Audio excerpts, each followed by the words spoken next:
Yes, guys, Natalie here, only one United. You know what time it is. Listen, lots of love already. I'm not even started introducing. Mina, love you. Wendy, love you. Listen, thanks for joining us, guys. We're just going to go for it. We're just going to be straight to the point. You know how it is here. Atanu, thank you for coming on. Yeah, thanks, Nat, for having me. No worries, no worries. How you doing? How's Scotland? Yeah, it's Scotland's good, and for the first time, I am live at the same time as you It's guys, good. 7 p.m. It's quite early for me. Yeah, no worries. Listen, we're going to go through all the signings. Hiya to everyone. Yep, three more to go. Rich, how are you doing, brother? I'm good, busy, but yeah, all good, thank you. No worries, no worries. Listen, let's just get straight to it.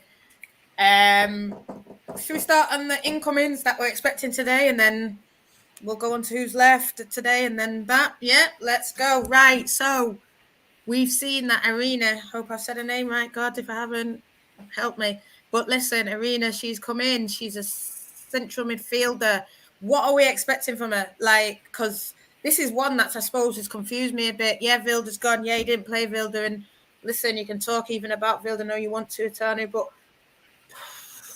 comparing the two, because that's what it is. It's like for like.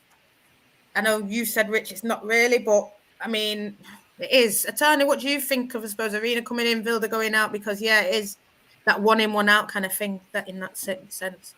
Yeah, like personally, I think that Mark Skinner saw Vilde Borisa as more of a creative player, as a number 10 player, more than a number 8. And for Irina, I don't know if I'm pronouncing the name right, but she's more of an 8. She's defensively much better. Like that's how people are saying she is. But personally, I think she's not much of a ball carrier, whereas Vilde was a ball carrier, and that's what we've liked about her a lot. But Irina is a good passer as well. She's quite physical, so for example, if United were to play her as a six alongside Haley Ladd or alongside Lisa Nilsson, it would work in my opinion, theoretically. But at the same time, personally, Vilde Borisa meant a lot to so many fans like me. So seeing her go feels like there's a huge void in the team right now in terms of ball carrying ability because we haven't seen Lisa Nilsson play much. So I don't know if she can Mm. perform that role well. And at the same time, like I mentioned, Mark Skinner saw Vilde Borisa as more of a 10 rather than an 8. That's what I saw. So yeah, let's see how she does. But having a good player who's played in the league, who's played in the Spanish league is always welcome. We like Yeah, Spanish players a lot. So I'm keeping my mind open, but at the same time, I won't say it's like for like. But there are a few qualities that are same for both Irene and Vilde Borisa. So let's see how she performs, and for the like, let's just hope that she starts even because there's been an issue with game management for United, which I personally think would be sorted out because we are playing in the Champions League this time. But yeah, I'm not saying I'm optimistic, but I'm cautiously optimistic, hoping that we can utilize this signing to its level best. That's what my mind is telling me right now. Oops, sorry, guys, let me just come on. Yeah, no, I 100% agree with what you're saying. Like, I don't know. I'm not a football pundit. I'm not a coach. I'm not a thing. That's what everyone likes to say. When you say your opinions, you're not this, you're not that. Yeah, of course I'm not. But I've seen Vilda. For me, my opinion was that she was the best midfielder in that team. I know he didn't like her like that. He didn't rate her as much as I did. I don't know why he didn't, but that's him. And now I feel like he's got his people in. And Irina, whether people are saying, "Oh no, he didn't watch it, it's just fun," but he obviously did, and that's I don't know where she plays. I don't know if she's a six, if she's an eight. I don't think she's a 10. But is she going to be that kind of pivot with the two at the back? Yeah, probably. Is she going to play, like you say, in rotation? Now we should probably see more of it because, yeah, Champions League, but, even if we're not, you're bringing in these players, they have to play. You can't just be bringing players in and then sitting them on the bench all the time. Yeah, there's some players that maybe we will be more bench players because you know that the first team, you know who the best ones are. You know that probably Tooney's going to start. And look at Emma, she's young, but still, I want to see a lot of Emma because Emma has rocked everyone's world in this pre-season, and then there was a lot of shouts for her to start. And then when we saw her versus Liverpool, we saw what a great player she is. Yes, she's not going to play every game, and yes, Tooney is ahead of her, but still, we want to see that. This is Man United. This is about what it's about. Youth, courage, success. We want to see the young players getting time, and Emma's a players that have been brought in that is already doing it on Scotland stage. So we want to see her playing and giving that time. We want to see everyone giving that time. Rich, talk to us about her, because like I said, it's not like for like, but, he didn't, whether we like it or not, as fans, we wanted Vilda. He didn't. It wasn't his signing. It was Casey's signing. John's sort of saying it here now. If it fails on him now and all that kind of stuff. But of course, we don't want it to fail. We love Spanish players. Spanish is our second language. Soy española. So, what do you think now of her coming in and the kind of play that Man United are getting in Arena? I agree with what Tanu said in terms of, I think it was a deal of real convenience that it enabled them to sign a player more of sort of the ilk that they wanted in that position, and obviously allow Vilda to go off and go the other way to play football. I think Guerrero is a slightly more defensively disciplined player, which is what United were looking for in there. Vilda was a very good player, very creative, but the way United play, I don't think she was ever going to play realistically as the 10.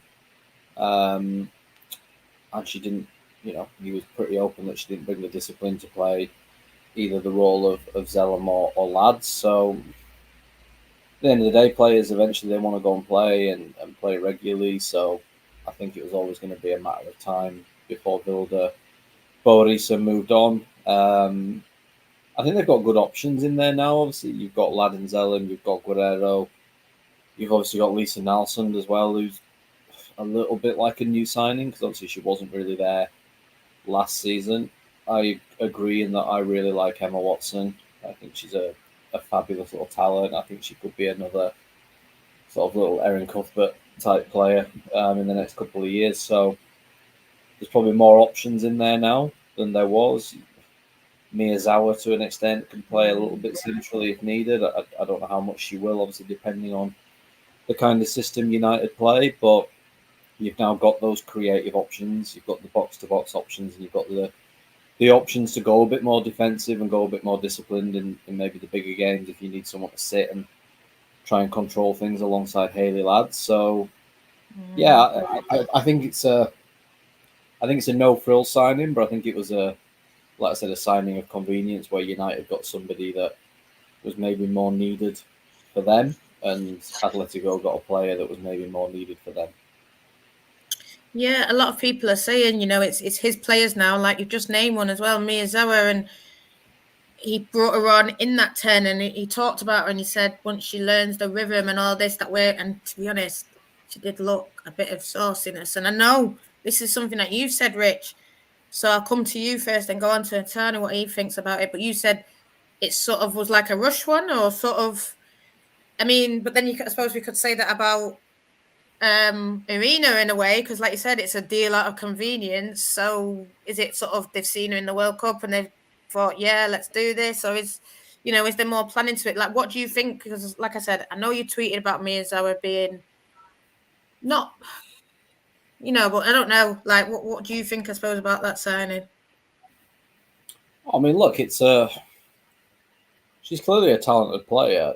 I think what was interesting about it was, look, they've obviously clubs never just go and say, okay, she had a great World Cup, we're going to sign her off of that. I'm sure they'll have done their research into how she fits into how they want to play, in terms of obviously she can come in and play that slightly more central role, but she can play out on the wing. Obviously, as an very, very different player to Leah Galton, but a different option. Like, you can never massively criticise a signing where someone's just gone and won the Golden Boot, but I am intrigued as to how she fits in. I don't think she's going to be a goal scorer necessarily. I know she did at the World Cup, but she was playing in a very specific system where the forwards dropped deep and the midfielders went beyond, and she really mastered that. I don't think United will play that way. I think she'll be more a creative player. She wasn't a goal scorer in the Japanese league.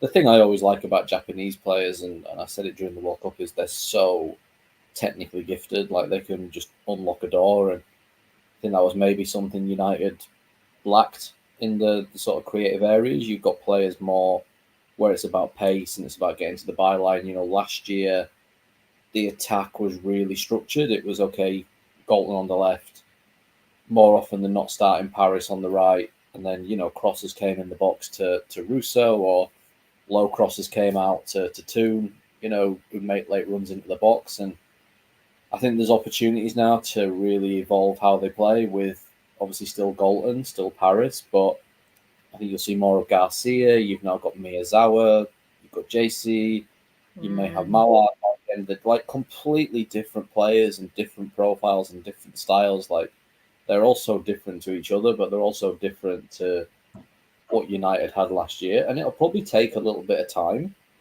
for that to mold together. And Emma Watson as well, in those creative areas. So, you don't always get time in the WSL. It might be one of those where short term it's a little bit, a tough start. And obviously they've got tough games, but I think there's definitely more options there to change it around than there was last season, where, like you said, kind of the subs were sort of, you had Lucia, you had Rach Williams, and that was about it. That was about it. I think this year there's Thomas more as well. We had and Vilda, but he didn't bring him on a lot. But I think there's more opportunities to. I don't mean just change personnel, but change the way they play, because the players are very different profiles from one another. Yeah, I just want to big up just quickly. Soph, Ladies in Red, go and check out that channel. And Lanzel's on, John Fry, Bob. Listen, guys, Zoe, keep messaging, keep liking. Thank you for coming in. Just like Etanu, big man, boss man. What do you think, I suppose, of what Richard said? Because he's named a few players there, and I suppose like he is. They're going to have to change the way they play. I mean, we didn't really see much of that. I think a lot of people were talking about, is it going to be a back three? Is it going to be a back four? Blah, blah, blah. But it was just the same way. And, I'm not going to get too much and critical, but, we've seen him signing Gabby George because we need a backup fullback. That's a lot of people are talking about it. She's good. A lot of people are complaining about the money. But for me, I think if we're spending money, when have Man United spend money? Let's roll with it, That's a good thing for me. But listen, it's good in what Rich is saying, in that it is now, there's a difference and people can play different positions, which is always good. But will we now, what do you think? Will we now see a different style of play? Because I don't think we have really seen it yet. But we're going to play different teams. We never played in Europe. We're going to have something different from the 4-2-3-1 that we, or whatever, whatever he likes to play. Yeah, that can be the go-to. But I'm seeing here, Lanzel, 4-3-3, 3-5. I don't even know, because I'm not a tactical genius like the two of you here. So, what do you think? Yeah, I think I do agree with the idea that we need to have some backup plans in place when we are going to compete in the Champions League. Because in the World Cup, like, of course, World Cup isn't WSL or Champions League, but at the same time, we saw how tactically flexible some teams were. If something wasn't going right with the same existing starting 11, they used to do something else. They picked something out of the back and they did something. So I think we need to do that. And at the same time, I feel we have improved our overall squad quality. Like Rich mentioned, last season we had Rachel Williams, Lucia Garcia, and Martha Thomas. But this season we have so many more players that can come off the bench and make a good impact. We have got Emma Watson. I think I do agree with Rich that she's the player that will shine, in my opinion. I think a lot of people are sleeping on like the idea that okay, Emma Watson might be the breakthrough star this season, but in my opinion, she's going to be the one that's going to surprise all of us, because we've seen how good she has been in the first few games in the preseason. I do like Jay Z. She's a good player when you are counter attacking, and she's got the quality. She's delivered the numbers in the past as well. Uh, Personally, it's not because I'm being biased, but I do think that we've massively upgraded on that striker position, because somehow Russo always was dropping too deeper to help with the build up. That was also an issue with the midfield, to be honest. But at the same time, you need your striker to be in and around the box, uh, which I think will be the case with Jay Z. And overall, the flexibility of the players that we've recruited this season has been amazing. Like Miyazawa can play on the left and from the center. Jay-Z can play on the wings as well and from the center. If we do get Malard can play left wing and striker as well.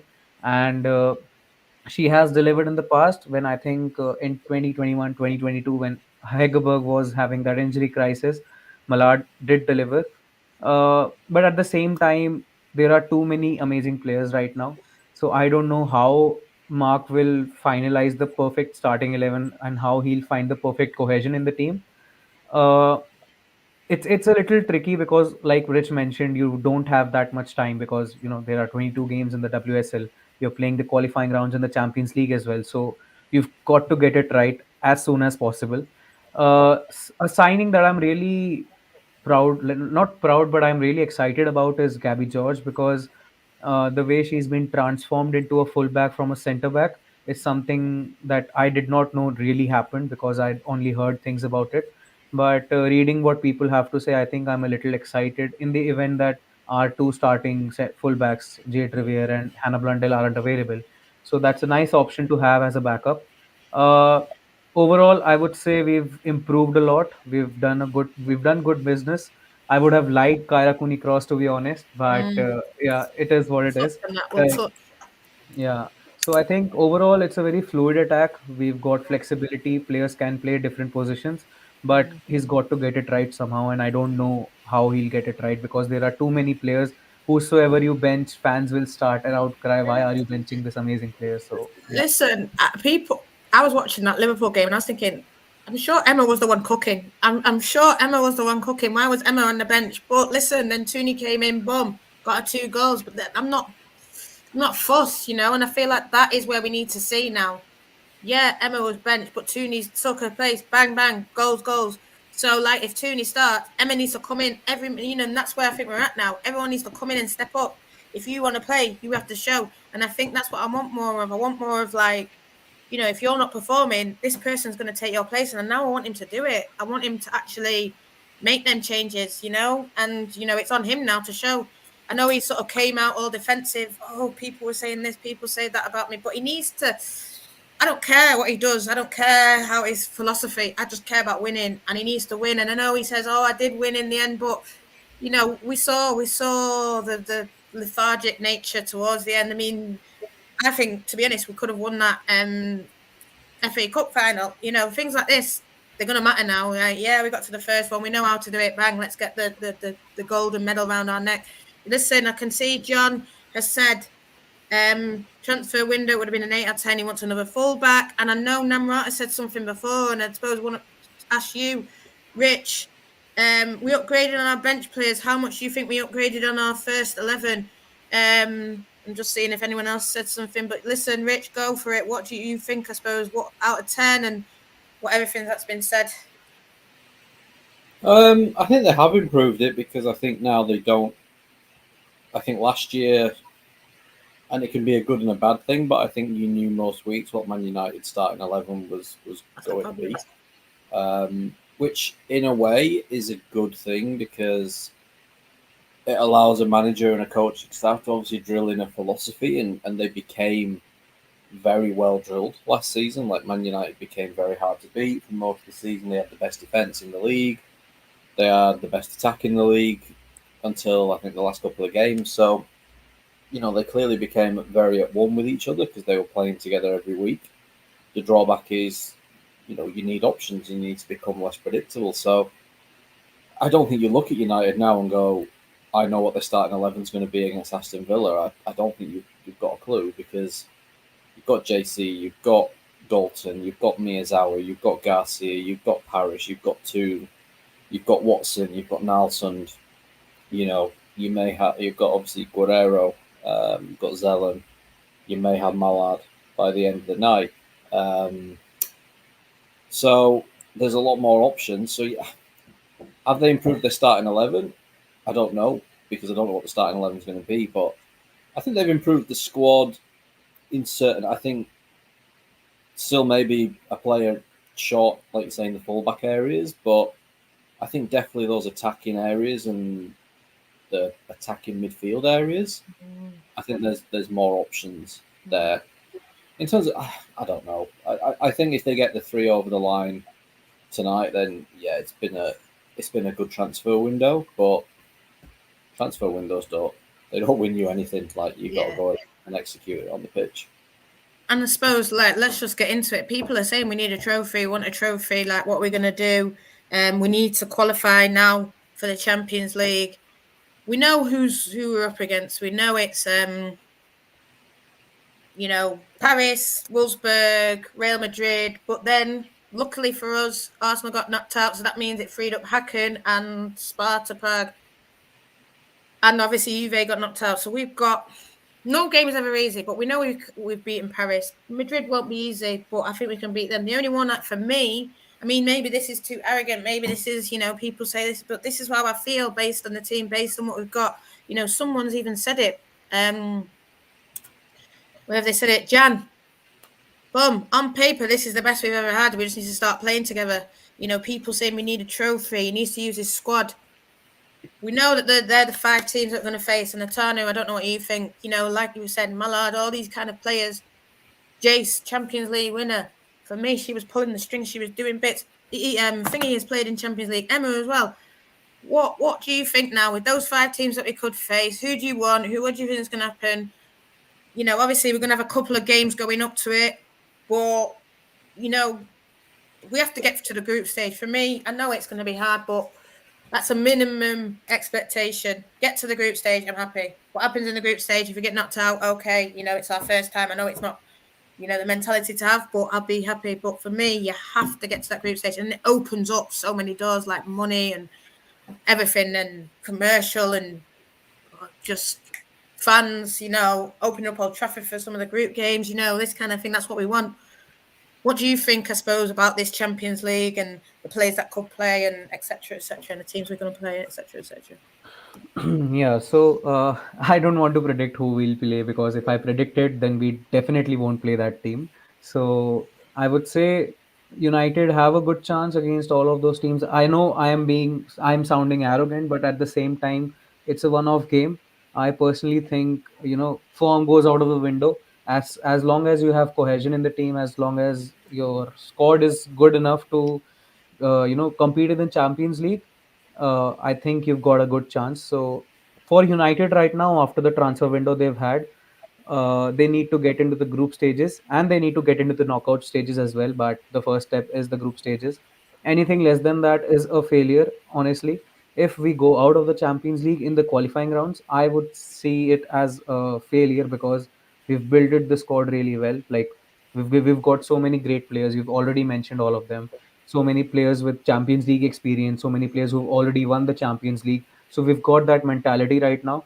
But at the same time, I think Namrata mentioned it a few comments back, that there have been so many incomings and outgoings that we do not know how the starting 11 will be, and we do not know how the stability of the team will be.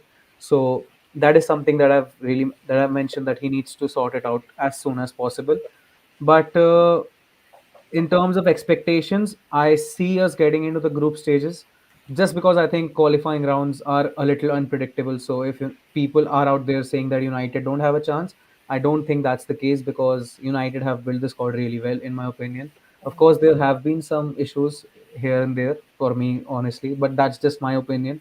So let's see how it goes out. But in the games that we've seen, in the highlight reels that we've seen, there have been some good moments, and we have to ensure that we have a starting 11 in mind right now, that Mark Skinner has a starting 11 in mind, so he can build it around that starting 11, and he can use those players properly. I think, like I've mentioned this before, but Emma Watson is the key, in my opinion.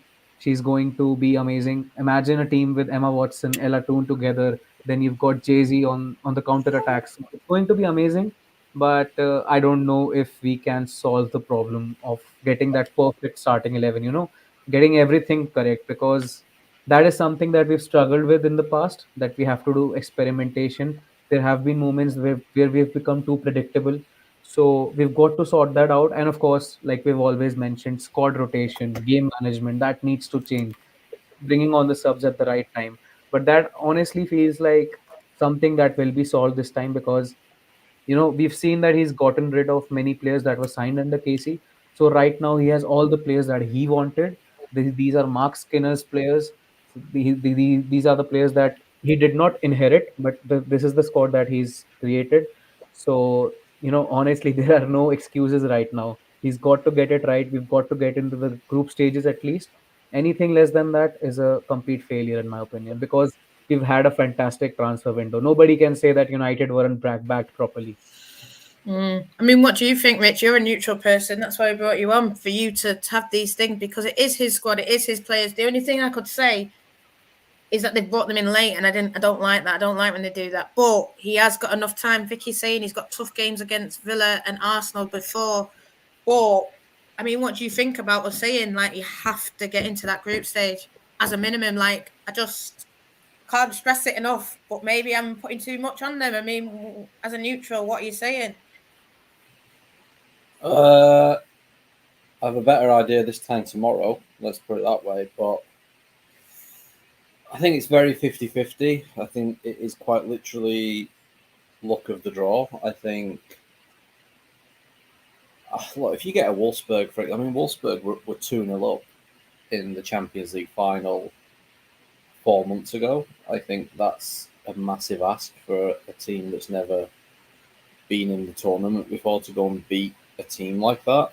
I think PSG is tough as well. I think Real Madrid, you'd have a chance. I still think it would be hard because they are probably still a little bit more established in terms of European football. I think you'd be happy with I think Harken would be tough, but I think United would be favourites. I think, look, Sparta Prague is the one that I think all the teams that are unseeded will be hoping for. Yeah, it's luck of the draw. Look, Man United are capable of giving those teams a game. Of course they are. It's even harder over 2 legs, obviously, because you don't just have to do it once. You've got to do it twice. But I think you want to avoid Wolfsburg and PSG for definite, and probably Real Madrid. I think if you certainly got Wolfsburg, it would be incredibly difficult, and United would be underdogs. So let's see. It is his squad. They bought a lot of players, and yeah, they're going to have to hit the ground running because, like you say, they've got Villa, they've got Arsenal, and then I think they'll have the qualifiers after that. So yeah, it's tough, but that's what Mark Skinner and everyone keeps saying that where they want it. So, but yeah, it will be difficult, but in another 24 hours, we'll obviously have a much better idea.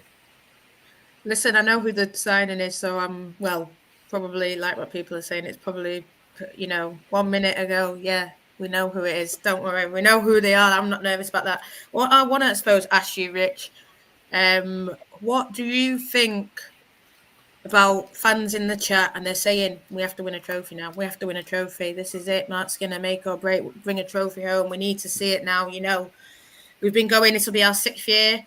When we say trophy, we're not saying go and win the league. Of course, we'd want that. But Conti Cup, FA Cup, we've been to a final now. We know the pathway to get to the FA Cup final. We know we have to beat top teams. I saw someone said if we just got over that Chelsea thing, which I think in my mind is mental now, then yeah, we would be, we'd have the league, we'd have a double, But I do think it's that mental thing with Chelsea because I think we can beat them. But yeah, what I'm saying is we have to win a cup this year. As a neutral, I will come to you, Tanya, you say what you say, but I just want to hear it from a neutral perspective. What do you think? United, do they have to win a trophy? I know they're about to announce Gabby George, so I just there you go, everyone. He's broke it for you. Yeah, look, you've got to get there eventually. I mean, it's so competitive, obviously, because Chelsea are going to be there. Arsenal are going to be there. City are going to be there, and games like Villa, they're not easy anymore. Games like Everton are not easy anymore. Brighton, I don't really think I look at anybody in the league this year and say it's an easy game. The league's tough. Chelsea have been doing it year after year after year now, and they've obviously won it 4 years in a row. I think you're definitely looking at probably one of the cups. Depends how you approach. Obviously, you don't know obviously if Man United are going to be in the Conti Cup yet.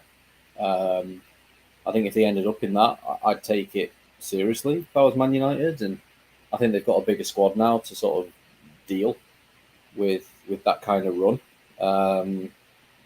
But yeah, they do. Of course they do. And every team, those four in particular, there's a massive expectation on Chelsea, Arsenal, City, United to win trophies every year. But there's only four trophies to win. So on the sort of rare occasion that all four would win a trophy, which was actually a possibility last season, but it's very unlikely. Someone's always going to miss out. At least one's always going to miss out. So yeah, it's tough, but if you're going to be a top side, then yeah, you've got to go out and win trophies. And United they've got closer and closer every year, and I think this year now you'd obviously be looking at them to take a step further. But you can sign whoever you want. It doesn't guarantee you anything. It doesn't give you a God-given right to win a trophy. You can go out and sign the players, and like people always say, "Oh, we've had a great transfer window," but like I said before, you've got to do it on the pitch, and the expectation of Man United is to win trophies, but they have to perform, and it's tough because you've got 3, 4, 5 teams now that are really up there competing with you, and they want to win everything as well. So, but I think if they could get one of the cups, I think that'd be a good start. Listen, this is how it used to go, so change it up for me. It used to go like this. Oh, Gabby George. Oh, Gabby George. You could have been a red. We got Manners instead. Oh, Gabby George. But obviously, she's come back now, so you have to change it up, Red. You have to change it up. Listen, welcome home. She's coming. I'm seeing some quotes. Wendy, I suppose, Atani, what do you think, I suppose, about what Rich has just said? Winning a trophy. I think that's it now. We're just saying, boom, that's a must. That's a minimum. New words, please. Yeah, come on, get me in the comments. Listen, what do you think? I suppose Gabby's been announced. What do you think about that as well?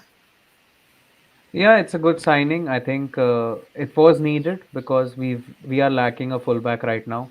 We let uh, we let Ona go, we let Thor go. So of course we needed some depth in there, and she's a good signing. Like I personally saw her as more of a centre back, but last season I didn't see much of Everton, and that was the time when she has been transformed into a fullback.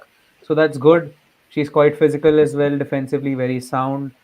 She can carry the ball well, and I think personally she will complement Hannah Blundell well because she's bringing something new to the table as a left back. Like I think she will play as a left back, Gabs George. So a good signing. And at the same time, people are saying, why are we spending 150K on her? I think now is the time. Like there's a next revolution in WSL that every player is worth some money, and United are showing that yes, we have the money, we'll shell out the money, and they've met the release clause, I feel, and I don't see it as bad. I see it as a signing of good things to come.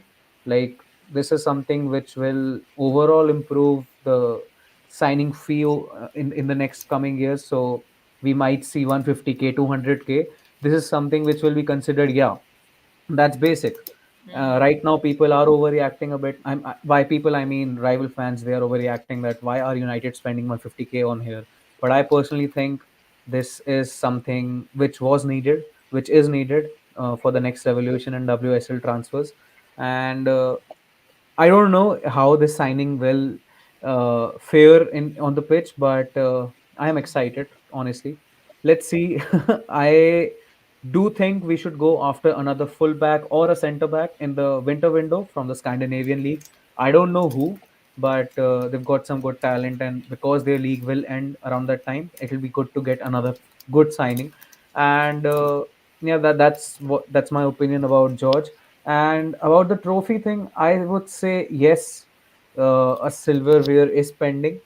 Uh, I want us to do well in Champions League, honestly. I want us to be in the Champions League next season as well. Uh, Anything less than second in the league would be a failure to an extent. Yeah, Like yeah. a failure is too negative of a word, but at the same time, United have done well Disappointment. in the Yeah. transfer window. So you've got no excuses. The aim Mm-hmm. should be to dethrone Chelsea, but I do understand that they've got much more. They've got more resources to an extent, but at the same time, United do not lack anything right now. They've built a really good squad. Mm. So you know might seem arrogant, but I do think there's a chance that we might pull off a surprise and Yeah, man. grab. Listen, Sam's is saying it here. The Chelsea thing, it is mental. We should have won in that game. And like I said, shoulda, woulda, coulda. Of course, yeah. I'm not getting into it, but Paula is also going to. Do you think with the new players we'll get over it now? It is a mental thing, especially at Kingsmeadow when we played them. We was all out, we dominated them, but you have to take your chances. You have to score the goals. Once you create chances, you have to do it. And then you need those kind of people who are just going to bomb, pop up and do it, magic. And I feel like Jay-Z is one of them. I even feel like Hinnie is one of them. We've never beaten Chelsea, and I just feel like you can't never beat a team and then want to win trophies. You get what I mean? I know it might sound harsh, but you've got to beat everyone to win trophies. So, we've got to be able to do it now. I agree with you. Anything less than second, I'll be disappointed. Obviously, if you get in third, yeah, you'll be happy. Fourth, like you said, you don't want to use the word failure, but yeah, it is. I want to be getting to 2 cup finals. That's what we should be aiming for. Yeah, cup final is a cup final, but once you get there, this is what we want. Gabby, she's a good player. I think, yeah, she can come with.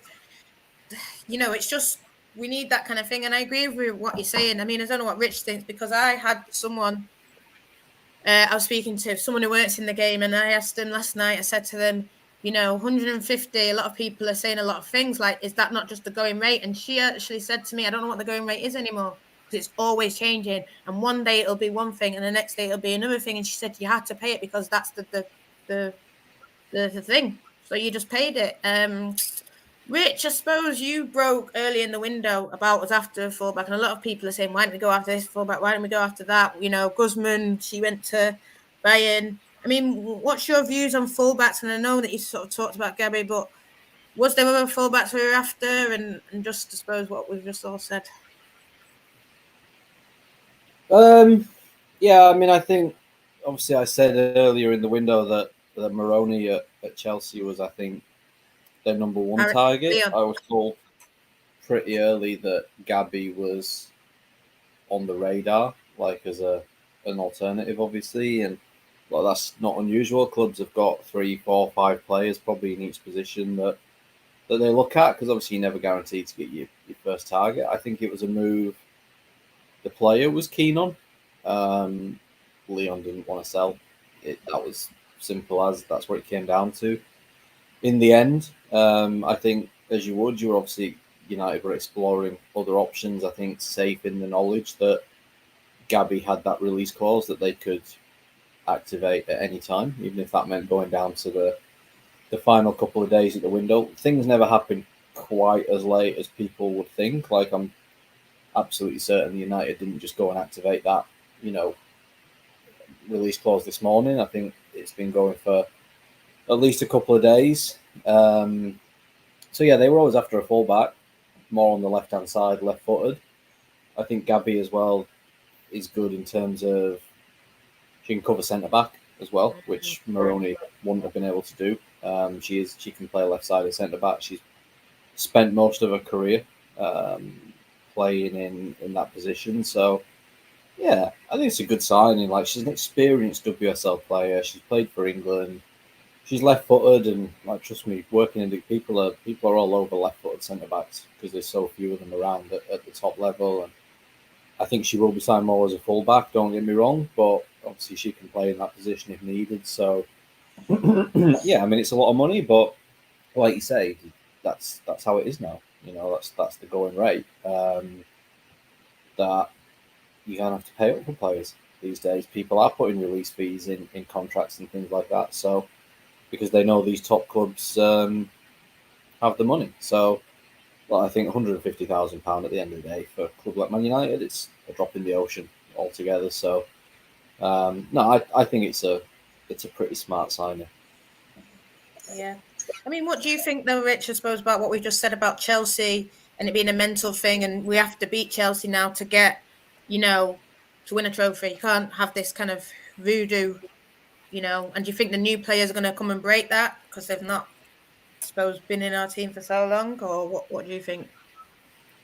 I think experience is always vital. Like, it's a conversation I have regularly around international squads, and people always say, "Oh, why is so and so still in the squad?" and things like that. And like obviously Guerrero wasn't on the pitch like a huge amount, but she was in that squad and she's won a World Cup. So Miyazawa obviously didn't, but went quite far in that tournament. Had a great individual tournament. JC's obviously won trophies at Barcelona. So I think you always want people that know how to get over the line. Of course you do, because the reality is there's a lot of players in that Man United team that don't, and that obviously extends to the coaching staff as well. So yeah, you need you definitely need that experience, but you need quality as well. And I think it's interesting, like observing sort of the targets that teams have, um, and who they go after, and the profiles. Like the profile is always a massive one, and obviously looks very different for us, obviously at Sheffield United, but profiles is a big thing, like in terms of how they specifically fit into your squad, your team, and the personalities as well. Like I think honestly these days, I think people sometimes look at personalities more than they look at actually the player, because building cultures and team spirit is such a massive thing these days that clubs are desperate to bring in good people as well. And I think you see more managers say that now when they, you see quotes about players and they go, "Oh, she's a good player, but she's a really good person," and things like that. So yeah, I'm sure that experience is something that a team that's obviously looking to try and win a trophy, um, naturally you're going to want to bring as much as that in as possible, because it is still quite an inexperienced Man United team. Like there are a lot of young players that haven't won trophies. So yeah, I think when I said it last year, I said it about the experience of players like Rach Williams and things like that. It can help behind the scenes. So I think that is a pretty important aspect that teams are looking more and more at these days. Listen, there's just something I want to touch on, and now Atani's going to come back to player profile. This is a name I talked to you in the morning, Rich, and you said to me, "I don't know who she is." Now you just tweeted out she's going to Chelsea. What's that about? She's training with United. Life comes at you fast, Nat, in the world of journalism. Listen, She's I had a trial with introduced you. That's me. I put you onto that link. Yeah, me. She tried with United, but she tried with Chelsea as well. So yeah, Atanu, go, boss. Yeah, I do agree with Rich that when we look at, like, personally, I like to see which profiles a particular club are aiming at, and to see that with United this season, it's like, personally it gives off vibes. It gives the vibe of flexibility, because when you look at Miyazawa, she can play all around the front four. We were in for Caroline as well. She can also play left wing, right wing, striker, attacking midfielder. We saw her in the midfield as well for Brazil, so she can play that role as well. So yeah, and we saw Jay Z as well. She can also play all around the pitch. So all around the front three. So I think, uh, looking at what profile United were going after, I think it was more to do than just going after a traditional nine. Like for example, Sophie Roman Hogg was on in the market. Like Liverpool went after her. So United could have gone after Sophie Roman Hogg instead of Miyazawa, but they went with Miyazawa because I think they are trying to get a flexibility, more fluid attack in this season, which was the case last season as well. But to an extent, we knew that Russo will be the central player. Uh, Gorton would be the left winger, and uh, Paris or Lucia Garcia would be the right winger. But in the preseason as well, as we saw that Lucia Garcia was often starting or playing through the middle, through the center. So there's that option of playing Garcia as a striker as well. So I personally think this is good, because this shows that United are trying not to be too predictable, but at the same time, these things could have been these things could have happened last season as well. So we need to better our squad management, which is basically squad rotation.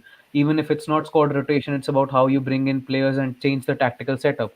Because I personally think, if we want to beat Chelsea, if we actually want to get to the title, if we want to get into the latter stages of the knockouts, we need to devise a plan where we are tactically flexible. We are not just sticking with a 4-2-3-1 where Bolton is playing left wing. We know Paris is playing right wing. We need to be more unpredictable, because last season I have been saying it's becoming too predictable. Teams know how we'll attack. So often we've seen that we like teams are limiting us to a 0-0 towards the end of the game, and then we are seeing a Fergie time goal. Like last season, we saw so many equalizers, so many winners in the Fergie time. So that needs to change. Honestly, I know the fun. Like obviously, this fun in Fergie time winners, this fun in injury time winners. But at the same time, you need to win properly. You need not properly, but you need to win dominantly so that you instill a fear in the opposition. So, for example,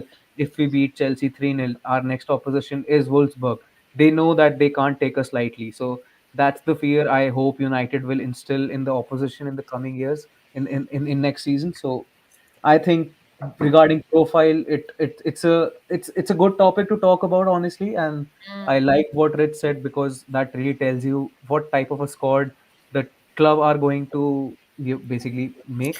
So yeah. Listen, every time I'm in the DMs with Rich, yeah, or we're having it out, and I'll say, bap, he's not doing this or he's not doing that. This is what I'm saying, Rich, yeah? They need to be unpredictable. They need to turn it around, and that's what I didn't see at Kings Meadow. I just saw the same play, playing it this, playing it that, playing it out wide, cross it in the box for Russo, and they lapped it up. They ate it for dinner, and we need to be unpredictable. Unpredictable wins your games. The determination, I feel, is there, because that's what we've seen with the 30-time winners, but unpredictability. Something will just come out and next minute, bomb. And I've seen it in the pre-season, and I need to see more of it, yeah, and I think we will see more of it, but I mean, someone said, "Hey, Jan," and I will get to your questions, Lanzel. I know you've dropped one or two, and I'm going to come to them, bro. Don't worry. But you know, Katie Zellum and Haley Ladd at risk. Listen, I don't like this because it's making it be like these are the ones I want to see. Of course, I want to see Ladd. I love Ladd. I love Zellum too. Everyone forgets I was the first one there. I made a song, yeah. So, but I don't think what we're saying. We can see the same people over and over. We've got Lisa in there. You talk about Miyazawa. You've got Emma Watson.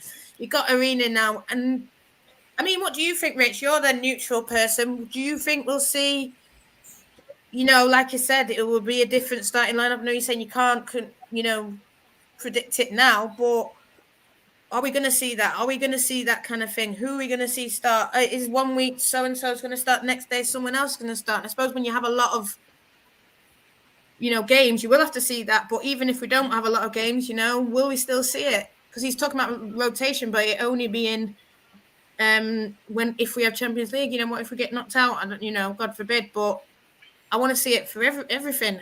If you know, players not playing well, I want to see someone else brought in and changing up that profile. Like, what do you think it is? Yeah, I mean, like I said earlier, I don't think you know what Man United starting 11 is at the minute. I'm sure Mark has an idea and the coaching staff have an idea, but yeah, they do need to rotate.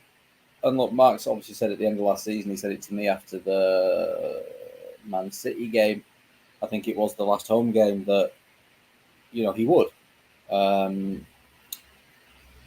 And you've got the options to, at the end of the day. You need the options to rotate. And he did in one or two areas last year, but I think even they were probably realistic that maybe in some areas they did have players, but maybe that weren't maybe up to the standard they needed in certain games. I think this year, look, if you've got Galton starting and you've got Miyazawa on the bench, great option. If you've got Miyazawa starting and you've got Galton on the bench, great option.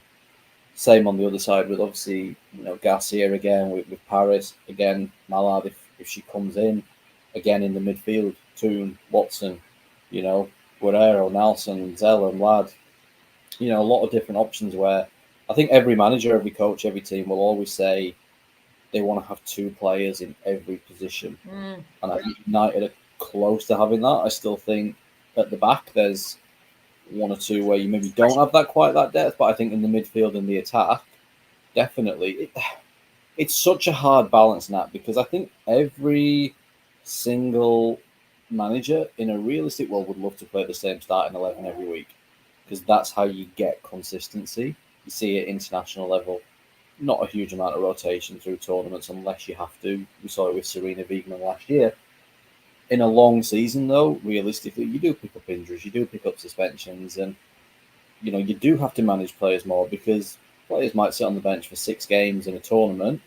That's fine. They don't want to sit on the bench for 22 games in a 12-month league season. So, but the manager's the manager. I said it last year. They do what they think's best. At the end of the day, it's about keeping players happy. But like you said earlier, you want to win football games, and it's about winning football games. So I always say no manager goes out to do anything but win a football game. They don't go out to wind fans up. They don't go out to play their favourites. They go out to get 3 points. And you can disagree, of course, and it doesn't mean they always get it right.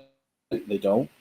But they put out a team that they think can get 3 points. And if that means someone's favourite players on the bench, so be it. So, but yeah, you have to manage that situation as well. And that is part of being a manager. And I said it last year that when you asked me about Mark, I said, you live and die by your decisions. I said it 12 months ago. And he got second place in the league, Champions League football, and an FA Cup final. Now it's the same. They've taken probably that step forward in terms of overall quality. And yeah, you need to take that next step forward again. If they don't, then you start asking questions. If they do, then happy days. Yeah, here's a question I suppose I want to ask, and I'm going to come to Lanzel. Listen, bro, I haven't forgot your 2 questions. Martin, this is important for me. I think he was very key to a lot of things last season. I mean, maybe some people overstated, but I do think he was very, very important. I know Charlotte's in there, but we've not heard of another key coach coming in. I heard there was that West Ham guy. A lot of people were bigging him up. He was at Leeds last year. Richard, I don't even know his name, but anyway, Passamore, yeah. Any news on this, Rich? I suppose. Just hiya, Niall. Thank you for joining us.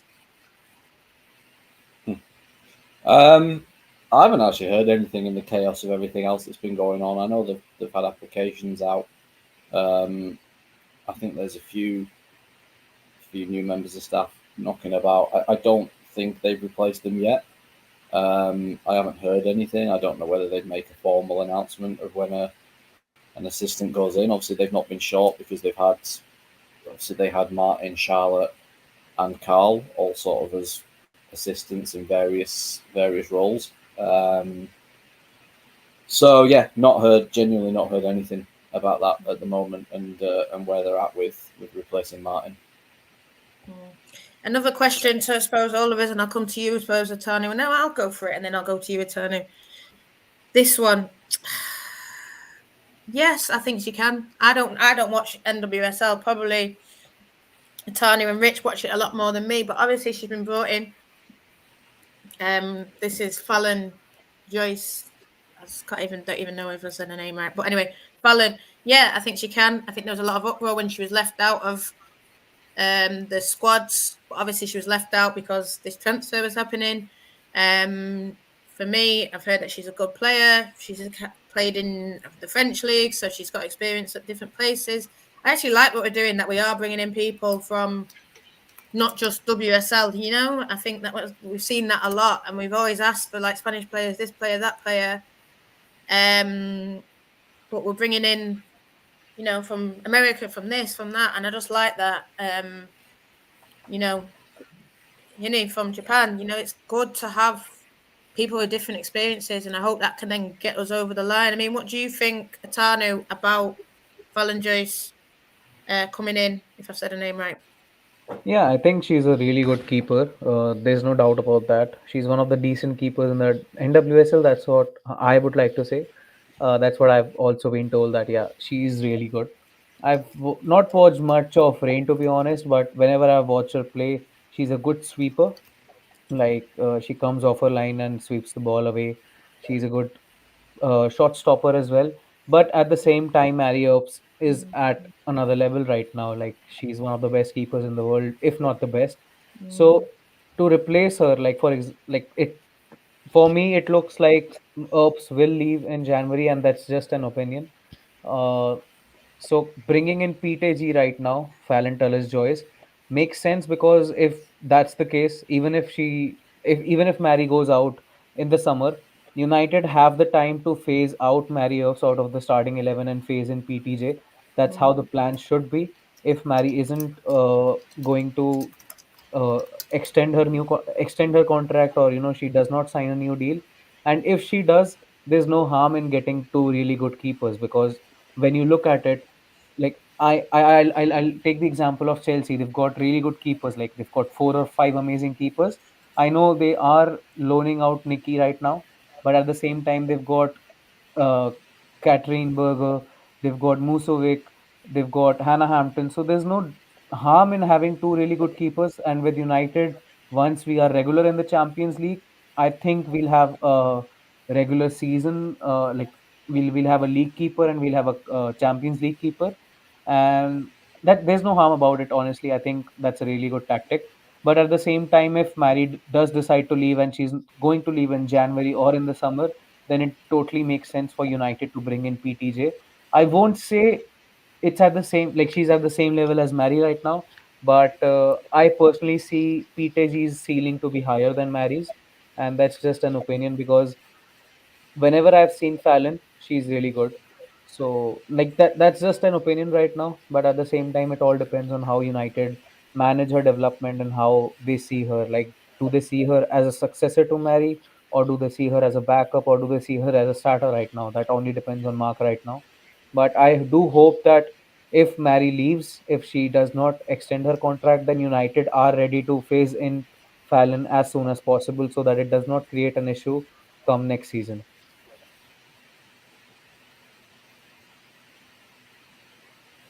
Nat, your Rich, yeah, I know I was on mute. Rich, and I'm just putting in some of your comments on the screen, what I've seen. What do you think, I suppose, about Phallon and the whole Mary situation? Do you think she's going in January? Do you think she's going in summer? Do you think she'll sign a new deal? For me, a lot of people, we even had it, didn't we, at the start? We said the situation, they take a long time, but the money's there. I think we've seen that the money's there through, Jace 300k, this one 150k, that one 100k, this one, that one. Even we're talking about Carolyn, who we'll touch on later. We heard the numbers that they were willing to put down. Always hearing personal terms not an issue. I'm not going to touch on it, but just in a way, like we've seen some of the messages, it's thanking the fans, thanking the thing. Not a lot of talk of the management. We know, what do you think it is with Mary? What is it? Because we've got the facilities now coming through. Like you said, yes, they have messed up. We're here, but there's money's there. You can say the Glazers, what's going on, this and that. It's taking too slow. But what from your side? You're the journalist. You know more than us.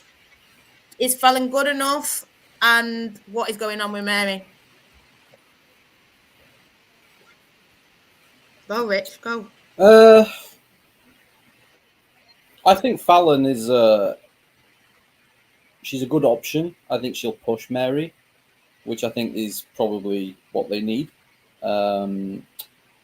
in terms of maybe motivation and keeping her on her toes, I suppose, a little bit. And in terms of where Mary's at, I don't really know. I think sometimes, I don't know, the grass isn't always greener, that kind of thing. But I think you can get your head turned, and Arsenal are really investing quite heavily at the moment in terms of everyone's aware of obviously the kind of bid that they put in for Russo, and obviously the money that they're paying her, and even the fee that they're paying for Cooney Cross, for a player that's got literally 3 months left on her contract. So I don't know. I think Arsenal always has that little bit more of a lure as well. They've obviously been one of the world leaders in the women's game over the last 20, 30 years.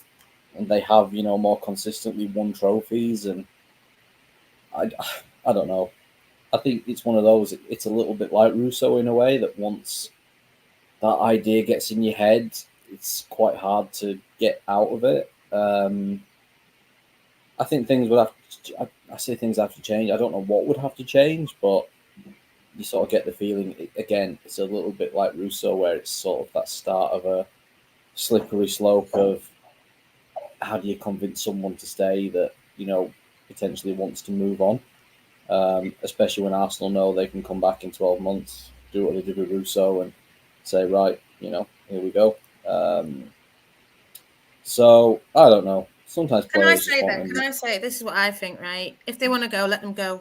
I think you sell her to abroad. You know she's going abroad, but that's what I think you do. I think, I mean, even thing he talked about it has taught that Vilda didn't even want to go Atletico. She just wanted to leave. So that's what you do.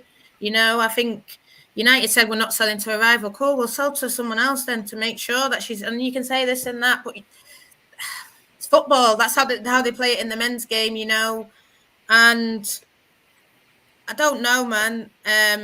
It's hard, yeah, and I just think, we're not a stepping stone. Lanzel's saying we have been acting like one, yeah, but I do think that things are changing. Will they ever fully change the way that we want it to be when we still got the owners that we have? Probably not. And yeah, they're probably not prepared to wait for it to be like that. She's 30, she has to go and win things. But way I look at it as well, we talked about that Cooney Cross thing, and I want to bring it back up. But I looked at their window, and I look at it, and I look at the defenders that they've got, and for me, it doesn't move me. Arsenal, the business that they've done, it's good, but it's not like, oh my god, Arsenal have just done that. Cooney Cross, yeah, is that difference? But is United finished 9 points above them. And you can say this and that, injuries, this and that, but are the injuries going to go away? Who knows? We've seen there's issues, obviously, that have been there long-standing about their injuries. Have United dipped so much where that Arsenal are going to seriously overtake them, or is it just sort of maybe going to be a bit more tighter? I mean, Rich, what do you think? And then I'll go to you, Etano, to answer what I've said and follow up. I think it's hard. Look, every player has their own personal preferences, their own personal views on how they want to move their career. I'm sure there'd be players that would go the other way, and players at Arsenal that would move to Man United, and there'll be players at Man United that would move to Arsenal, and there'll be a lot of players quite happy where they are in both sides. And like I said, I think it's one of those that it's dangling a carrot in front of you of, we'll make you this, we'll give you this, we'll do this. And like I said, I think same with Russo. It's once that idea gets in your head, I think it's hard to pry away from it. Look, you don't know what's going to happen over the next 12 months. If Man United go and have an amazing season and qualify for the Champions League and win a trophy, she might change her mind. If they don't and they fall behind and Arsenal overtake them, I think it's going to be really hard to keep her. I'm not saying she wouldn't go anyway. Obviously, Russo went anyway, despite the fact United had a better season in the league. But there'll be other things as well. There'll be contractual stuff. There's all kinds of things that go on that we don't know about. But in terms of, I don't know.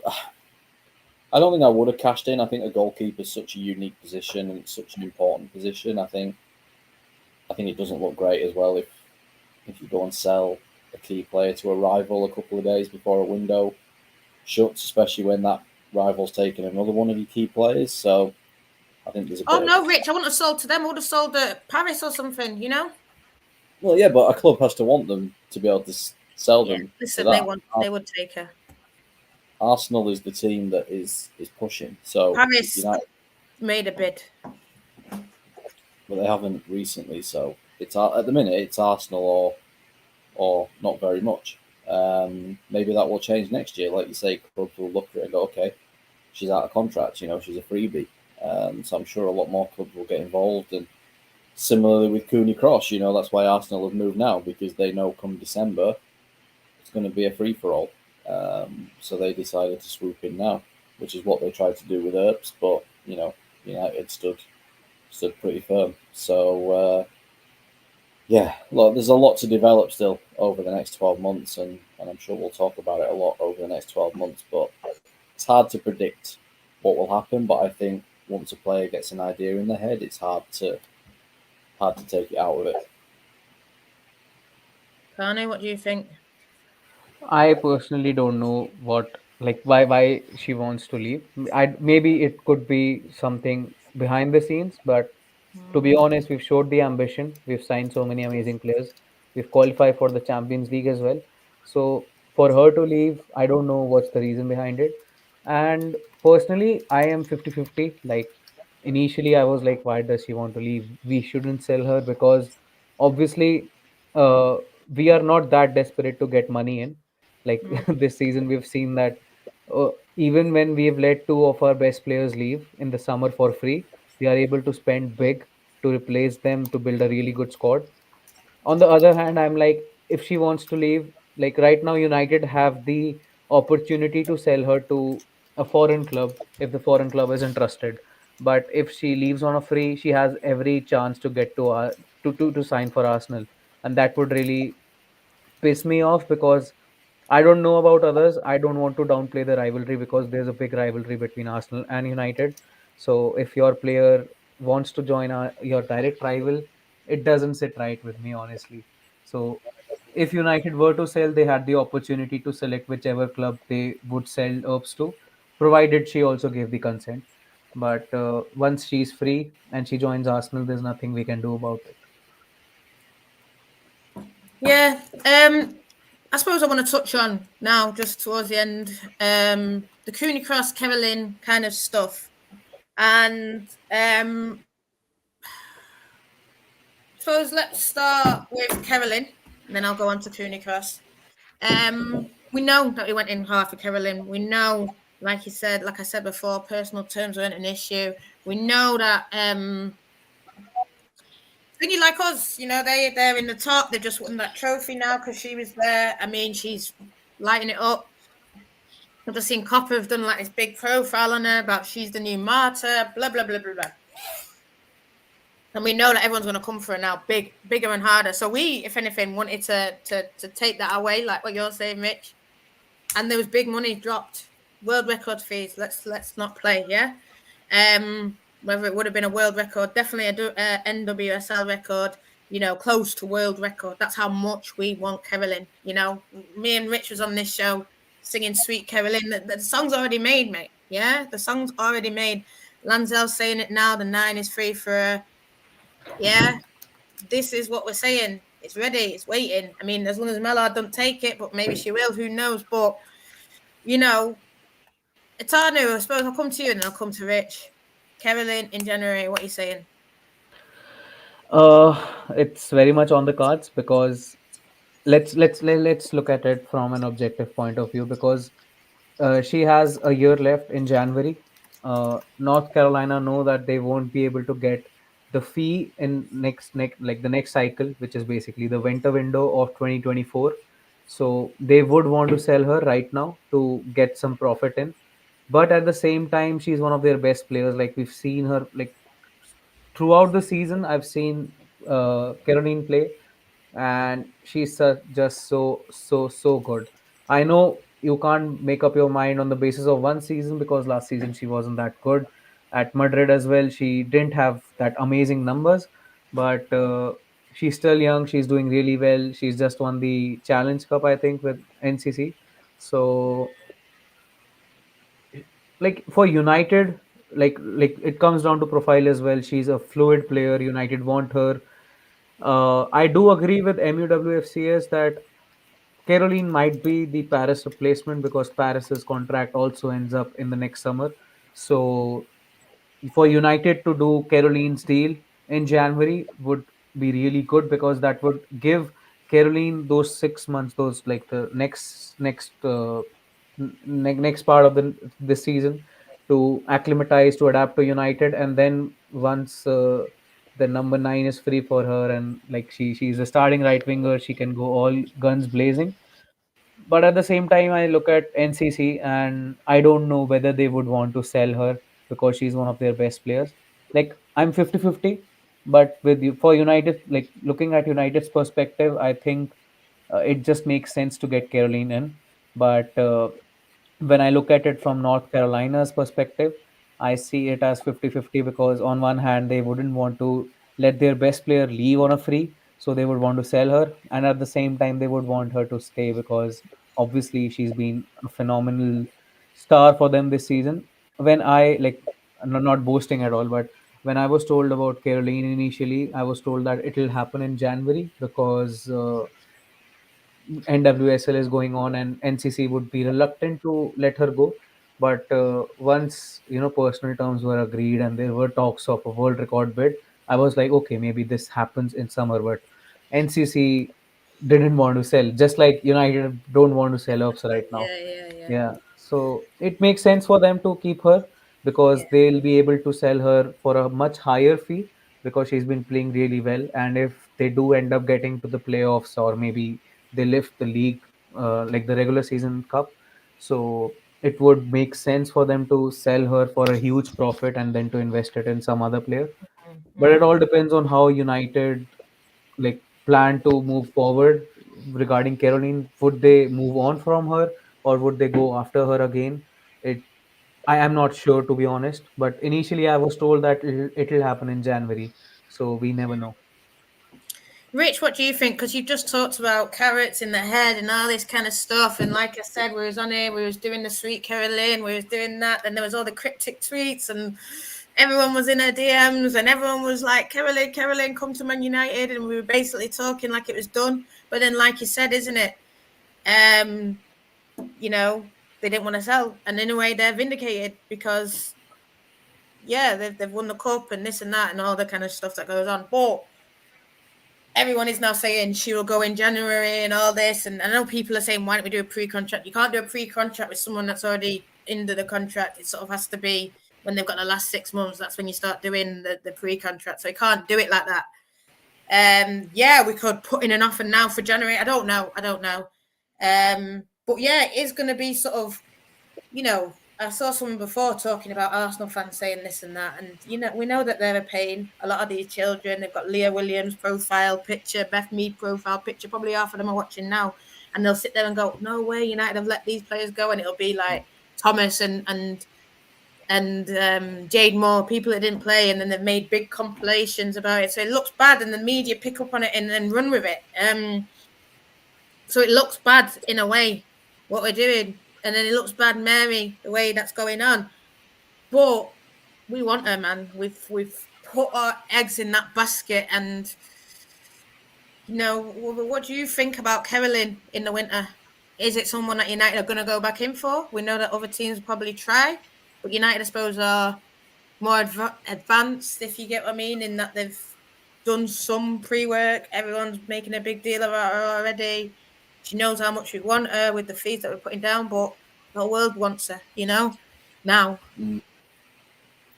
Yeah, I think, like you say, I think that groundwork is important. It's not crucial, but another team could come in and offer them the world, and they might go. But I think a player always wants to feel wanted, and obviously Man United have done a lot of groundwork in terms of the interest that they showed this summer. Like you say, you can't ever force a team to sell, and North Carolina Courage are in the midst of a NWSL title battle. They don't need to sell. NWSL clubs don't really need the money. So yeah, I think it was always going to be tough. I think it would have had to be very much a world record fee to bring her now, and maybe they wouldn't have been able to get the 3 or 4 other players that they bought with that kind of money. In terms of improving the overall squad, if they'd signed Carolyn this summer, even having JC there, I'm sure will be an aid in terms of a former teammate, obviously, well, a current teammate with Brazil came through the youth ranks with her as well, and it's little things like that again they might help. It doesn't mean that it's absolutely going to happen. I am sure, Carolyn's having the best year of her career at the moment, so I'm sure there's going to be a lot of teams that will want her in January. And if I was Man United, I'd be making contact with their people every single day until January to show how much they want her and how much they care. And if I know you, Nat, and the United fans, I'm sure you guys will be doing your bit between now and then. So, yeah, look, it'd be a great signing because she's probably at the peak of her powers right now. And I think it would be probably the biggest statement signing United have made, I think, in terms of where they're at right now. Like, I know Miyazawa, but sort of came out of the blue, whereas Caroline has, been pretty established at the top level for a few years now. And he's a player that is, dominating in a top league. And I think the one attraction for a player that maybe NWSL doesn't have is that big brand name, like a Manchester United or Barcelona, Real Madrid, teams like that where they've got that history, they've got that allure to them.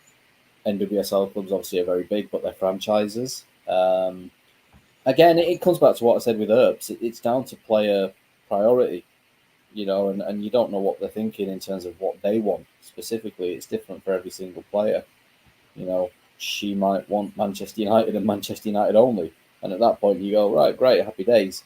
Or she might get to January and think, do you know what? I'd rather go Spain or something like that. Or whoever's just going to offer me the most money, or I'm happy here, I'm just going to stay in America. That happened with Dabinia.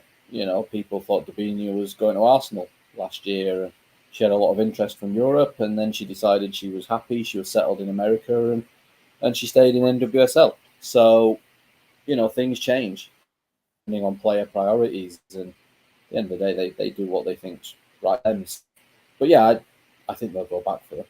Absolutely. I think everybody will be. I think if you're a top club and you're not looking at Carolyn in January, then I think, who are you looking at? Because she's ripping it up right now. Yeah, I mean, I saw this tweet. I don't know.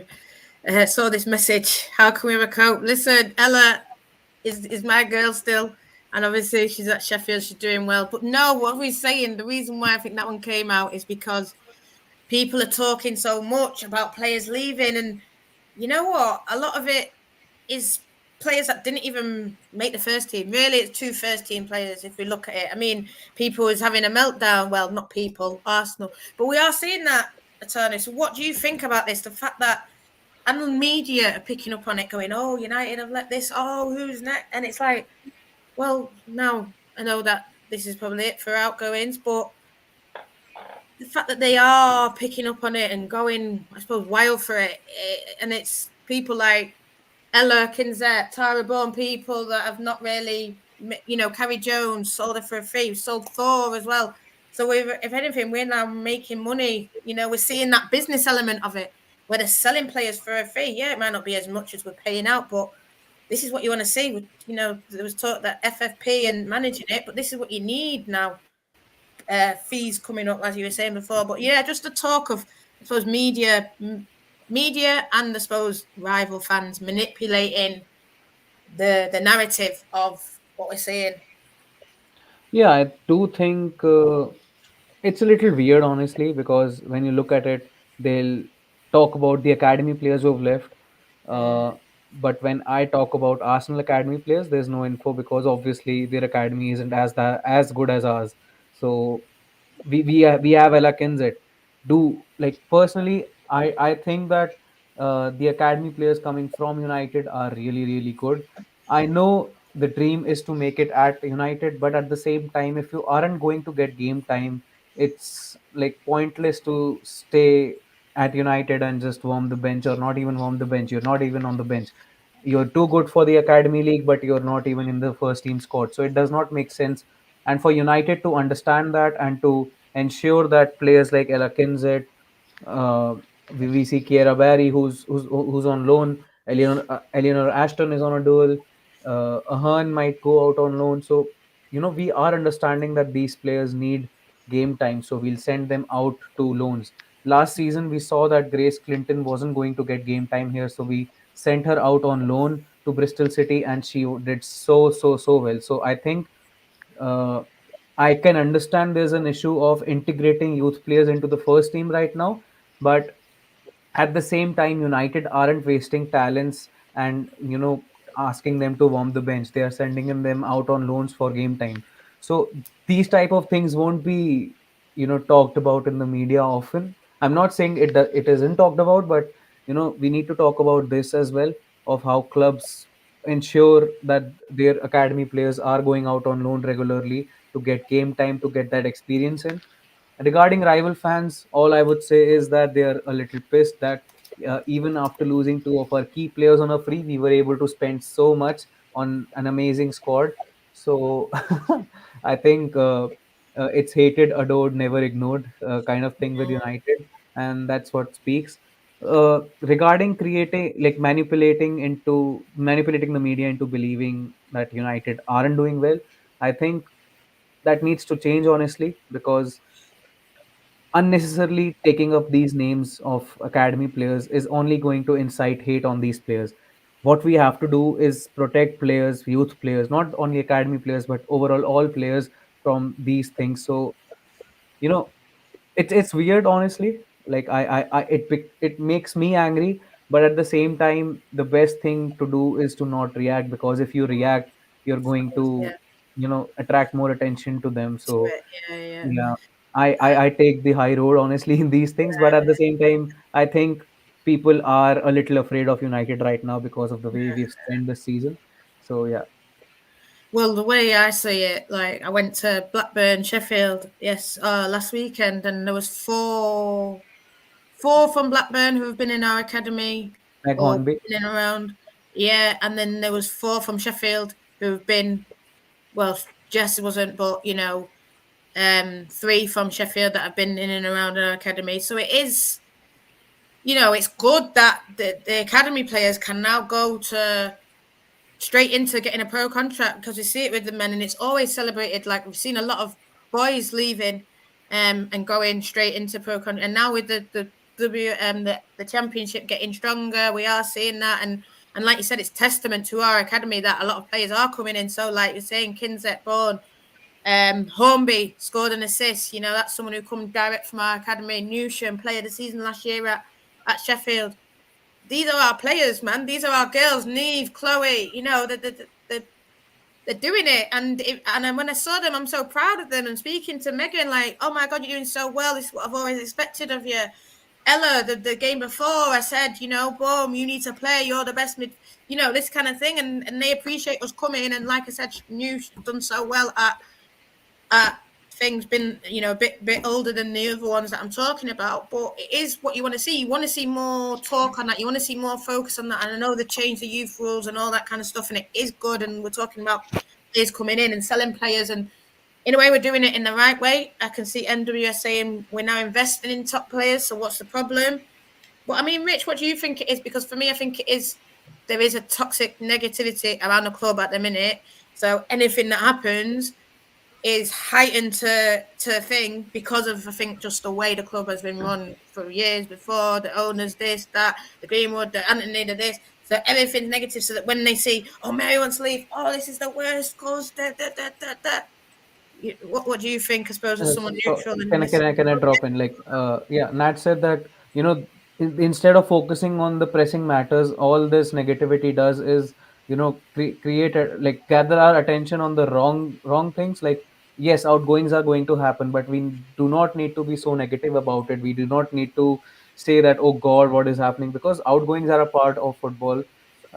Yes, there might be some outgoings that might not makes sense, but at the same time, it's like I mentioned, it's part of football. So there are more pressing matters in the club right now which are being overlooked because of this. So, like, my advice to everyone who come across rival fans talking about how many outgoings we've had, just take the high road instead of uh, creating more attention towards those idiot tweets. And I suppose I'm going to wrap it up, but I just want you to, I suppose, have a final say, Rich, and just thank everyone. But we'll do that in a bit. But yeah, what do you think about that? Uh, I think it's a bit of both. I think, yeah, look, there's always a bit of the media like to hype certain things, and depending on where the narrative's at and where the agenda's at. But I think there's always an element of truth to it as well. Um, I think the fan side of it, it is what it is. Like, I see it on social media every day. United fans trying to banter Arsenal fans about something, or Arsenal fans trying to banter Man United fans. It's part of it. It's part of the partisan side of the game now in the WSL and all around the world, where there is such a big fan base. Like, I've got no real issue with that. I think it's quite entertaining. Um, but like I said, the transfer window, it's so weird, like how people get so caught up in it, and you don't win anything now. You know, in 12 months, that's when you come back and you work out and you see how you did, but you can't predict anything. Like, you can say you've had a great transfer window, you've done this, you've done that, but then no one would have predicted that during the season Arsenal lose Miedemar, Mead, Williamson. to big injuries, and that did have an effect on them. So, and unfortunately, we'll be sat here in 12 months' time and we'll be talking about players at clubs that have done their ACLs. We just will. But you don't know who and you don't know where. But yeah, look, there is always an element of truth, because at the end of the day, if you lose your goalkeeper on a free transfer to a big club, it's not great. It's not end of the world, of course it's not, and life will go on and you sign a replacement. But yeah, look, of course there is that bit of negativity around United at the minute with Greenwood and Anthony and things like that. Obviously Sancho, the situation as well, and yeah, then other things come up, and it's rightly or wrongly, it's part of the game a little bit. It's part of how it is, but it's never like completely false. It's not like you can sit here and say, well, if you lose Mary Earps, everything's absolutely fine and it's not a bad thing whatsoever. Of course, there's a negative side to it. It's just how it is. Like, but the partisan stuff from fans, I don't mind that. Like you've been saying for years now, you wanted that side of it to come in. So I think, there's some pretty wild takes sometimes on social media, but I think by and large it's all quite good natured. Just general. The one thing I just don't like, I suppose, is then someone like Ella's name getting brought up. I just think, like what Attorney says, let the kids, they need to go and play. And like I said, that they're gonna develop. She's gonna get better at Sheffield, and Mega in 2 years she's had at Blackburn, and now she's looking like golden boot for the championship kind of levels. And then you're seeing, and I get the partisan, of course I do, but like what someone just said here, it has to be the context of it, and that's what I don't like, I suppose, because let the kids just do what they do. You know what I'm saying? That's what I don't like, but I don't know. It is what it is. Yeah, I mean, look, I've said to you before, it's so hard to come through a top academy like United and make a career out of it. Like, you have to be a top talent, but these girls are now having professional careers. Meg Hornby's probably full-time at Blackburn. Ellikins at Charlotte Newsham, Tara Bourne are all now full-time at Sheffield United. So we say the same in the men's. I work in the men's academy at Sheffield United, and we've got 50-odd players in our academy. They don't all have to come through and play for Sheffield United. They're not going to. You might have one or two that do. But if they go and have a good career in League One or League Two or the Conference, they get paid money, they're professional, happy days. Your academy is not there for every single player to come through your academy and play for the first team. It's not going to happen. They're there to develop, and if one or two are good enough to go in, happy days. But if they can go and have careers elsewhere at clubs like Sheffield United or clubs like Blackburn, and look, if they do well, if Ella does well at Sheffield United or Tara does well at Sheffield United, they won't be at Sheffield United for the rest of their careers. They'll get a move back up the ladder. So yeah, they need to go and play. Look, academy football is, people have an unrealistic view of academy football. Trust me, having worked in it, you're playing against kids your own age. It's easy to look good as a 16-year-old when you're up against other 16-year-olds. It's how you look as a 16-year-old when you're going out and you're playing against 35-year-old defenders in Tier 3 that'll kick you up in the air every week. Like, that's the test. And so yeah, academy football is just what it is. It's academy football. It's there to develop players, and players can go off and have other careers. And like you say, it's a lot better for Ella to be with us now. She's playing midfield in a first team, playing at Bramall Lane, than it is playing under 21s football at Man United against girls that are the same age as her. Yeah, and that's the thing. That's the thing. Partisan, I don't care. Banter me about on it all day long. Leave Ella, leave Neve, leave these girls' name out when, like you say, there's unreal expectations on them. Leave them. They're having good careers. Just keep them names out of the mouth. That's what I don't like. Wendy, listen, they're all registered, so it doesn't matter when they sign. They could either, I reckon they might do one more towards the 11 o'clock time, and then they might do one tomorrow. It doesn't matter. Now we know they'll all come through. And I suppose I want to touch on this, and I know I can still see a lot of people watching, so I'm just going to touch on it because 2-3 people have said it. Where's this building? I do want to see this building. Yeah, it's time United give us updates.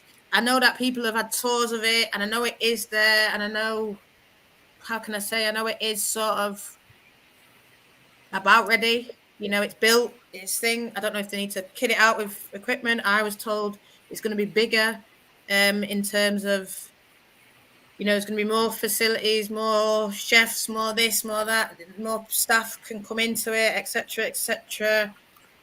I mean, Rich, Atanu, guys, do you know anything about it, I suppose?